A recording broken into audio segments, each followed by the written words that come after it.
መበል 137 ዝኽር መስዋዕት ሃፀይ ዮሃንስ ራብዓይ ኣብ ምድረ ገነት ኪዳነ ምህረት መቐለ ብዝተፈላለዩ ሃይማኖታዊ ስነ ስርዓት ተዘኪሩ።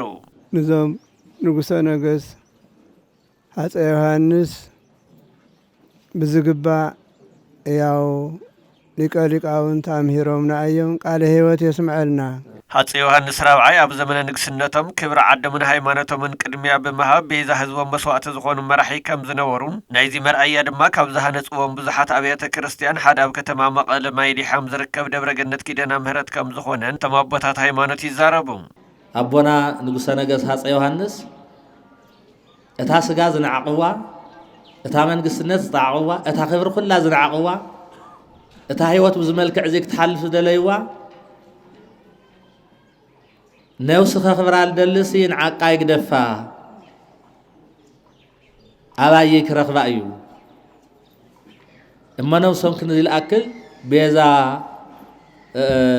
ህዝቦምን ቤዛ ዓዶምን ክኸፍሉ ዝኽኣሉ ኣብቲ ቤተ ክርስቲያን ንዓመታት ዝተዓቐቡ ሃፀይ ዮሃንስ ዝጥቀሙሎም ዝነበሩ ልዕሊ 80 ሓድግታትን ንዋየ ቅዱሳንን ከም ዘለዉ እውን ወሲኾም ይገልጹ። እዚ እውን ልምዲ ልብሲ እዩ። ኣብ ካባ ኣብ መርዓ ይኹን ኣብ ገለ ነገስታት ዝሽለሙ እንተለዉ ወፂኦም ከፍዝልዎ እዩ። እዚ እውን ወርቂ መሰብ ይበሃል። ወርቂ መሰብ እዚ ካብ ቤተልሔም ናብ ቤተ ክርስቲያን መሳርሒ ዝኾነ እዩ። እዚ እውን ናላሊበላ መስቀል እዩ። ናላሊበላ መስቀል እዚኣቶም 8 መስቀል እዮም ዘለዉ። እዚ እውን ጸናጽል እዩ። እዚ እውን ጽንሃ ይበሃል። ቶም ጽንሃ እውን ብኸፊል ጽንሃ እዩ ዝኒአ እምበር 9 ጽንሃ እዮም ዘለዉ። እዚ እውን ወርቂ መሰብ እዩ። እዚኦም ወርቂ መሰብ እውን 4 እዮም።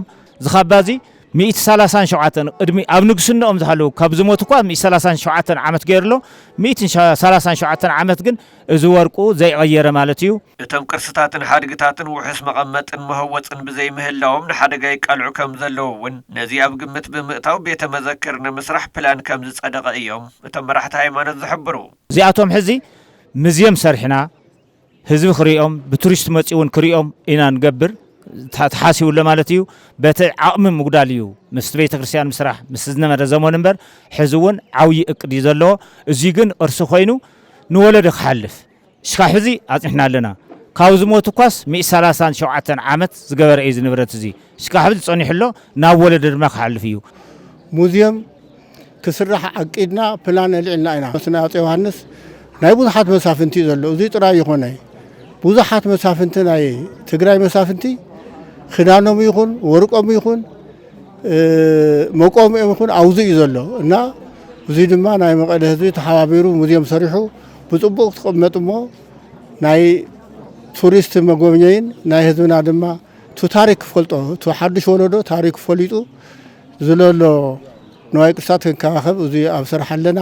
ዮሃንስ እኮ ሓቀኛ ኣይፈላለዩ ኢትዮጵያ ኩሉ ዝፈልጡ ኢትዮጵያ ኢሎም ዝገደምዋ ኣክሱም ኮያ ኢትዮጵያ ማለት ፈልጣ ዲኻ ትግራይ ኮያ ኢትዮጵያ ማለት ዘዘራረብናዮም መራሕቲ ሃይማኖትን ኣመንትን ብግድኦም ታሪክን ጅግንነትን ሃፀይ ዮሃንስ ናብ ወለዶ ንምስግጋር እቶም ሓድግታት ኣብ ውሑስ ቦታ ክቕመጡ ይግባእ ይብሉ።